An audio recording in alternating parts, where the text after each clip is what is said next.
It's one thing to listen to doom and gloom about food and fertilizer shortages, skyrocketing prices, the cost of living, or your job being outsourced overseas or eliminated due to automation. It's quite another thing to hear practical, immediately actionable advice from experts who can help you reduce the fear, anxiety, and burden of these problems. Tune in now to the Surviving Hard Times podcast from the Finding Genius Foundation with Richard Jacobs.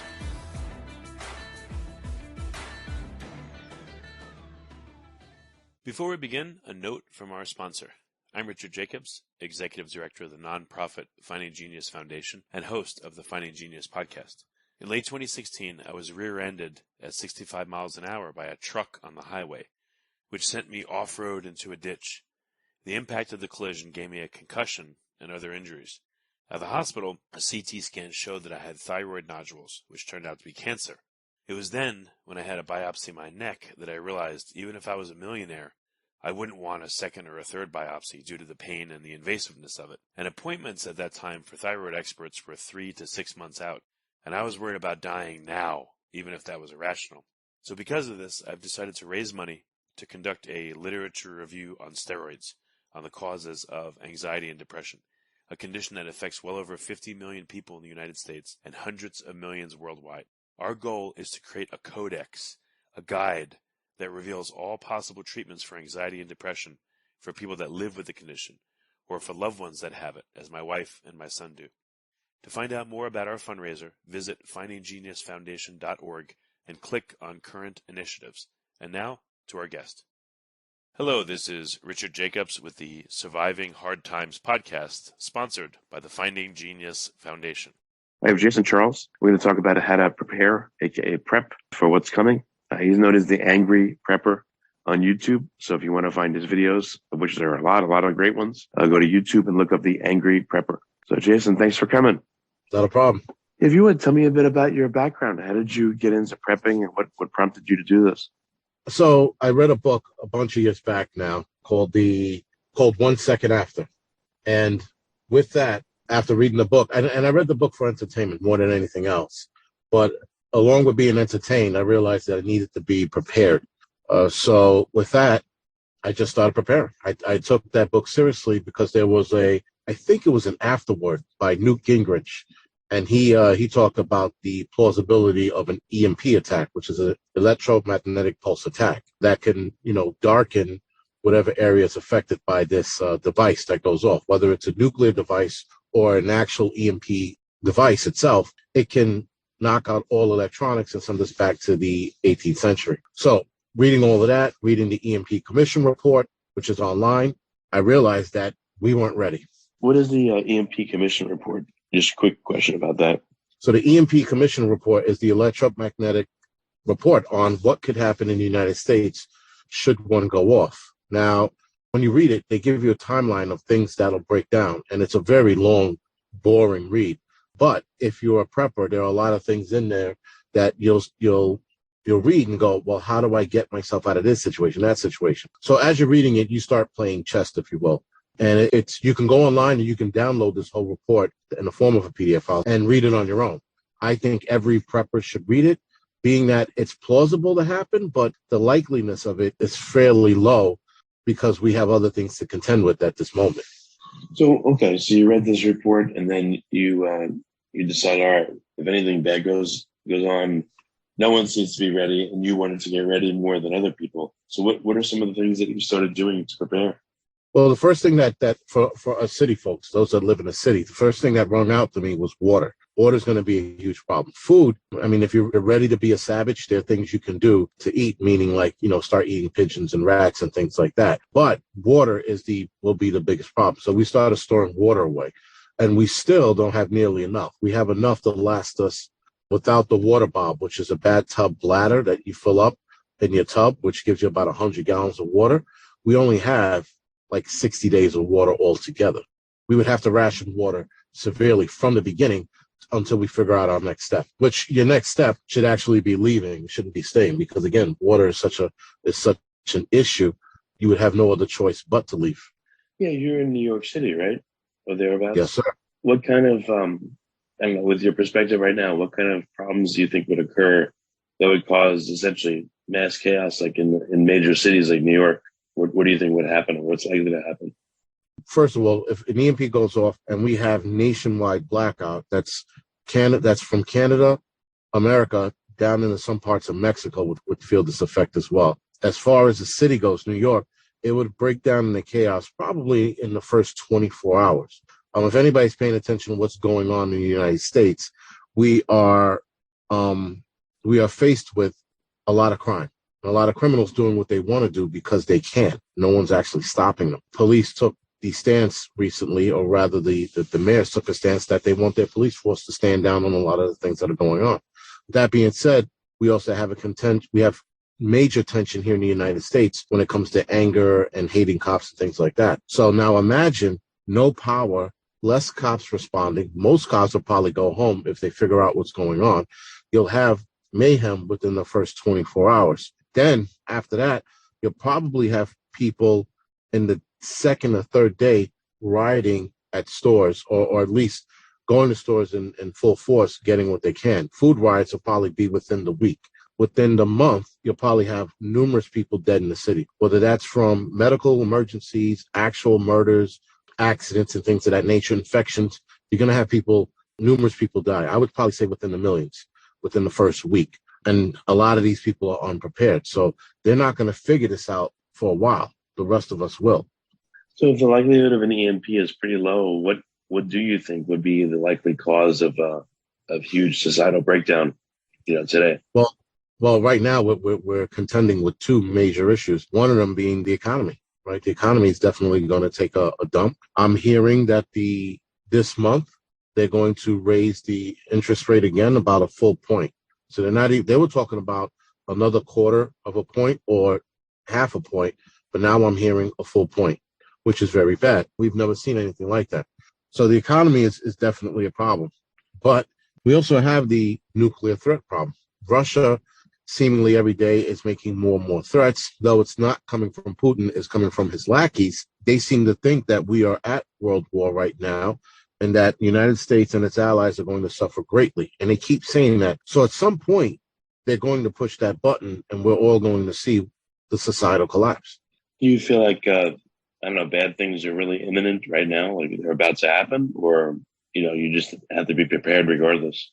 I think we are definitely facing an imminent danger, whether that's the economical collapse or an actual nuclear war.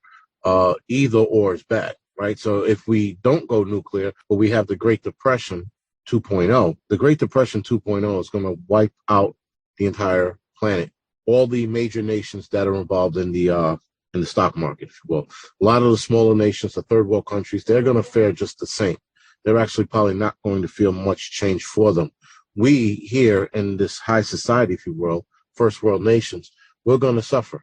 We're going to suffer, and we're going to see a lot of people die out of an economic collapse, because with the Great Depression back in 1929, we had half the population. So now we have double the population we did in 1929. We're definitely going to see major problems and major deaths, major food shortages, starvation. We're going to see crime skyrocket like you wouldn't believe. With the nuclear war, you're going to see a million people die in one shot. With the Great Depression, you're going to see millions of people die over a course of months, if not years. So I don't know if you're in an apartment or a house or anything, or if you're in Manhattan itself, but how, with the water example, how have you been able to start collecting water? Have you just been saving it from the sinks, or have you been able to collect rainwater? Well, we're not collecting rainwater yet. We do have a rainwater catchment system. I just don't have anything viable to store that water, because once that water starts getting caught in the rain catchment system, we need containers to fill up. Now, if we go through some of our containers we have stored away, then yes, we can use some of those. But if we have these downpours that we've been getting lately, we'll figure out that water problem will figure itself out. Obviously, we're not too concerned about it, especially if we've been getting the rain that we've been getting lately. Now, if we go through a rain drought or rain, well, not rain shortage, but lack of rain, then we have a bigger problem. Okay, so you've been, I guess you've just been storing as you can in various containers. So you have, like you said, about 60 days supply. Right. Well, we put these waters in these 5-gallon water jugs. Well, we are going to get more. We've actually stored some of them in a storage unit as well, because we don't have room in the apartment. You don't have a room in the apartment, you got to get creative, or you have to actually spend extra. And spending extra is getting a storage unit and putting food and water in there. Yeah, no, it makes sense. So what are some of the issues that the people on your channel have been interested in lately? Like, what have you been covering that you feel like is very important? Well, we've been covering everything. I haven't been covering the whole Russia-Ukraine situation too much. I'm going to start covering it a little more, just to draw people's attention to it. I'm not going to be like other channels where they focus on it every day, and every day we're supposed to be getting nuked according to those channels. I know that it's eventually going to come. It's just something that you shouldn't harp on every day, and scaring the shit out of people. I mean, listen, regardless, this is going to happen. Whether this happens this year or happens next year or 2-3 years from now, we are at a high tension moment with Russia, China, and countries that are joining that BRIC pact, right? So the BRIC pact is the Brazil, Republic of China, Brazil, Russia, India, China, Turkey's joining, Iran's joining.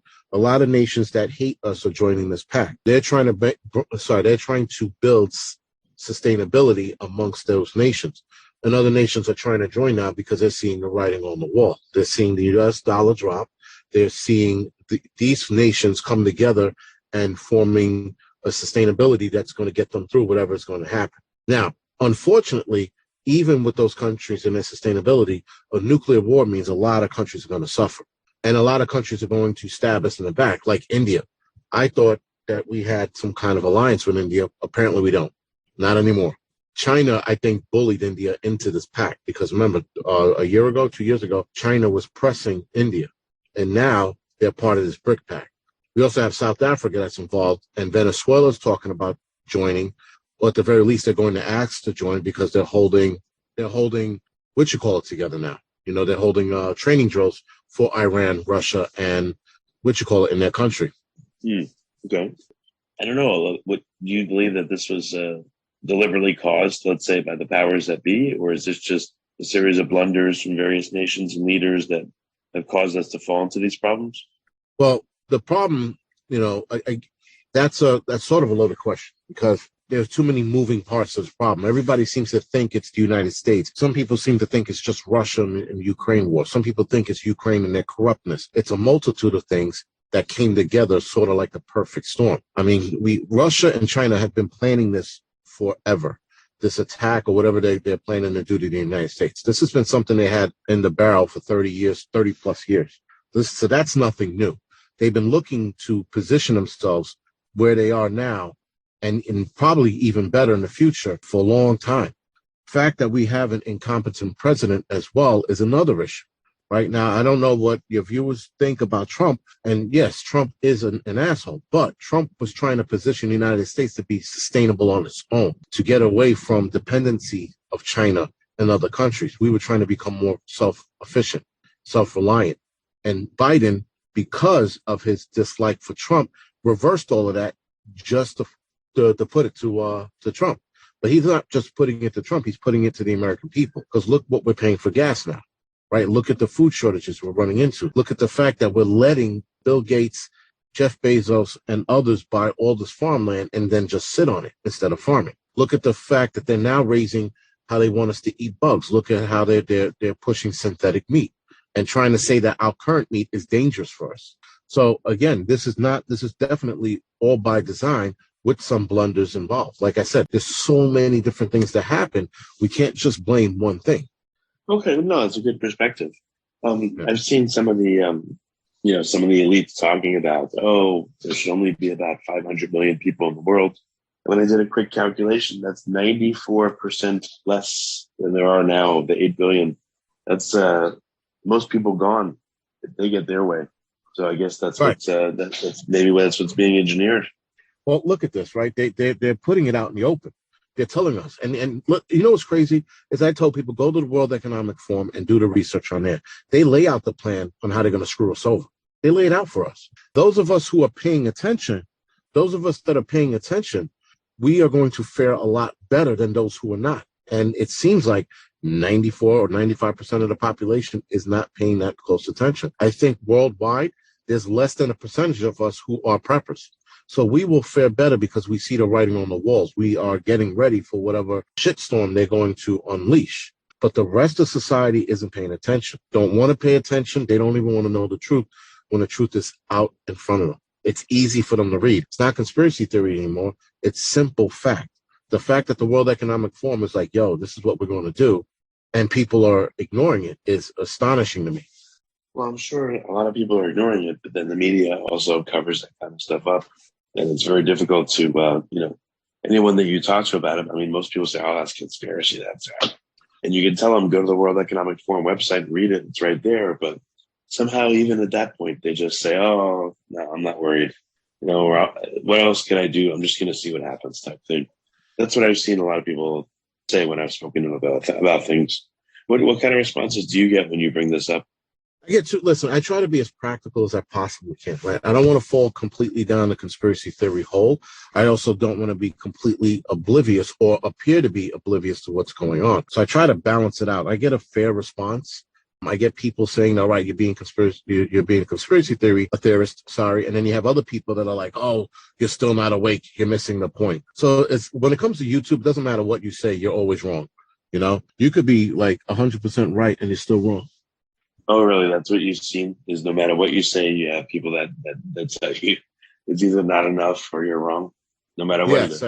Right. No matter what. You could be like, yo, this is the tastiest cheeseburger I ever had. They're like, no, you're not. It's McDonald's. So it's like someone is always looking to argue with you for the sake of arguing. I learned that on YouTube. I learned that through life, just through life. I mean, listen, you could sit there and say, this apple pie out of Joe's Apple Pie Bakery is the best apple pie I ever had. Someone's going to argue with you and tell you, no, it's not that. It's Mr. Smith's apple pie, the frozen one. Like someone's always going to argue something. So it doesn't matter. What matters is if you point out the facts and then the facts start happening, that's what matters. So I will report or talk about certain things. And if it unfolds and turns into that storyline, people be like, oh, shit, he was right. He said X, Y, and Z. He said this, and this is happening. That's all I can do.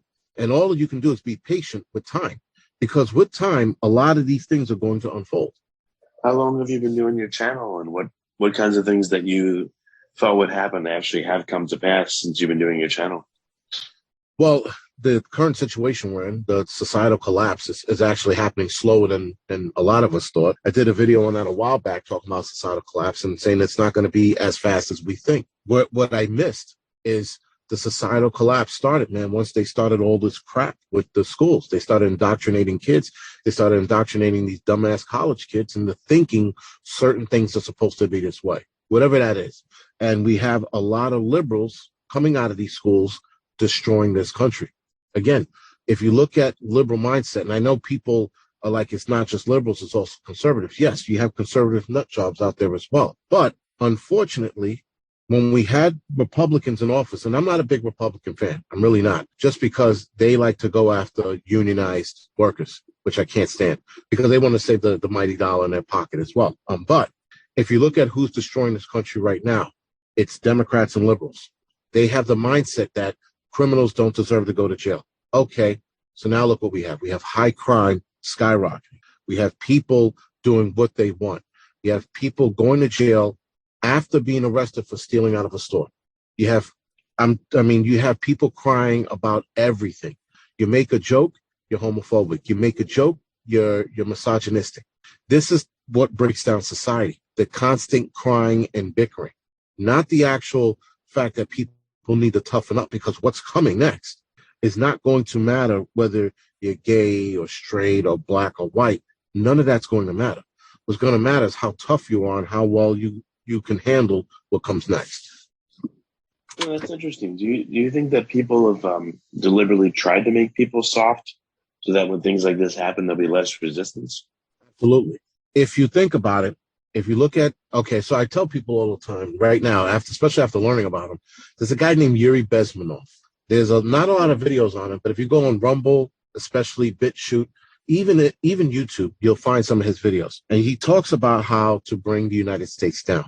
If you look at the United States, you look at the problems we're having, right? And I don't know if you want to edit this out or not, but I'm going to bring up a couple of issues that we have that nowhere else in the world has, and they're becoming the superpower. So we have a company called Monsanto, right? They've had their hands in our food for a long time.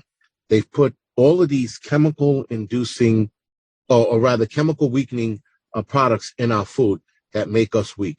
that have made us more feminine, that have made us more sensitive. With that being said, if you look at other countries and the ingredients in that same products, it's more natural. Ketchup, for example, in the UK is actually just sugar, water, and tomato sauce. Ketchup here in the United States has every other chemical under the sun, and they try to tell us it's preservatives. If you look at the race of men, right, here in the United States, our testosterone is dropping dramatically. Yet in other countries, they still have men. They don't entertain the wokeism. They don't entertain the pronoun crap. They don't entertain any of the stuff that we entertain. And they have a stronger nation for it. And they're going to bully us right into a corner. Meanwhile, we are sitting here worried about pronouns in the military. And these guys are putting their military in the mountains and training. There's an issue. Yeah, true.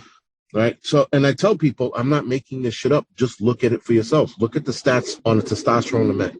Look at the stats on other countries dealing with the pronouns or the LGBT, whatever it is. They're not dealing with it like we are. And yet we are worried about a small percentage of people, and we're putting at stake a larger percentage of people. So I don't know. Who do you think do you think anyone's orchestrating this, or it's just kind of, I don't know, it's just people are just participating in it en masse? Or do you think, again, there's people orchestrating what's going on? Well, I think there's an orchestration going on. Again, if you go to the World Economic Forum and then you also follow the new BRIC Pact, they're definitely orchestrating their own New World Order. The World Economic Forum talks about New World Order, which, again, when I first heard about it, I'm like, oh, man, it sounds like a good movie, like a good James Bond movie. Then nonetheless, the new James Bond movie starts putting the New World Order storyline in it. Mission Impossible with Tom Cruise, they start putting the New World Order, in. Then you go on World Economic Forum, and it follows suit. It's as if they're trying to get us ready. So, yes, part of it's being orchestrated. What China and Russia did was the curveball for the World Economic Forum because they didn't see that coming. They didn't see this, oh, shit, moment. Now they're faced with another New World Order trying to start. And again, if you read all of this stuff, and it's out in the open for us to read, you'll come to the truth. That's crazy. So what, I guess getting back to more practical matters and saving water, that's probably number one, because without water for a couple of days, we're all dead. What else have you been storing food, or how else have you been prepping? So I've been storing food. I've been getting freeze-dried goods, MREs, canning my own meats. So, canning is a process where you pressurize a glass jar with whatever meat you have inside of it, whatever vegetable you have inside of it, and you store it away, and it stores for a couple of years. I also have been storing, like I said, dehydrated food, camp foods, canned goods. Traditional, old-fashioned canned goods are good enough. You don't have to spend too much money with that. And you can go to the store, see a deal, be like, 5 cans of Spam for $2, and you can go crazy if you eat Spam. So it's there's so many other ways to prepare. It's not like you'll have people telling you the only way to prepare is to start a garden, which is absolute BS, because we all can't do it. We all can't garden. Some of us don't have the know-how, but putting canned goods away is going to get you started at the very least. If you learn how to garden while you're learning how to can your own food or buy canned goods, it's going to put you in the right direction, point you in the right direction. Sorry. Yeah. Do you? I have the feeling that a lot of people are overwhelmed by the thoughts of what could happen if they block them out. But even if they're like, all right, I need to do something to get ready, it still feels overwhelming. Like, what are some of the first things people could do, or how could someone dip their toe in if they, they're worried, but I don't know, this is all new to them. They just don't know how to start. I would say start with a plan. Develop a plan first. Write it down on paper. If you start thinking in your head, you're going to become overwhelmed, and you're going to start doing shit and prepping for shit that doesn't make any sense. You're going to probably spend way more money than you should, like I have in the past. So if you are responsible, you get out a pad and a pen, and you start writing what you want to do, where you want to start first. And I tell people all the time, especially in apartments, start with food and water first. Don't worry about all that other gear. Don't worry about that extra shit. Worry about food and water first. Now, for those of us in the city, we are more likely to bug out than we are to bug in. So I would tell people to build a bug out bag first, if you have a place to go. If you don't have a place to go, start with food and water and work on a place to go. Again, it depends on your situation. Every situation is different. I have multiple avenues to go down and entertain. I could jump in a car and go upstate and hit a spot up there where I have some food and water and shit stored away. I could stay home if I have to, because I can't get out of the city, and bogged down for a few months before we have to beat feet. So, again, I made sure that I was positioned where I can do multiple things and not be pigeonholed to one thing. Yeah. What do friends and family members say about your prepping? Do they just blow you off, or do they take you seriously, or what do they think? Well, they don't blow me off anymore. Before it was all fun and games, and this is never going to happen. Now, the more things that start to happen and unfold, people are like, oh, how do I get this and how do I get it done? I'm going to go back to the, I guess, World War II era, right? Or rather the Dust Bowl era, where people were getting themselves handed to them, their behinds handed to them. They learned how to prep as a way of life. And now we're doing it because we have to. They didn't do it. It was a necessity to them. It was something now we have to do it because look at where we're headed. We're headed towards some way where, like we just said, millions of people are going to die. So you have a lot of friends now and people that are asking you, hey, how do I do this? How do I do that? Right? Is what you were saying? Well, yes, I have. There's a lot of people that are asking me how to prep and how to, and what to do and what I should buy and things like that. A lot of my friends, they were asking me even before all of this went down, what should I get? What should I do? Jason, thank you so much for coming on the podcast. I appreciate it. Not a problem, man. Thank you for having me on. Before you stop listening, ask yourself, what are one or two useful things you heard on this podcast that can help you overcome food and fertilizer shortages, skyrocketing prices, the cost of living, or your job being outsourced overseas or eliminated due to automation? Please like and subscribe and tell your friends and family about their Surviving Hard Times podcast. We're all going to need help now and in the near future.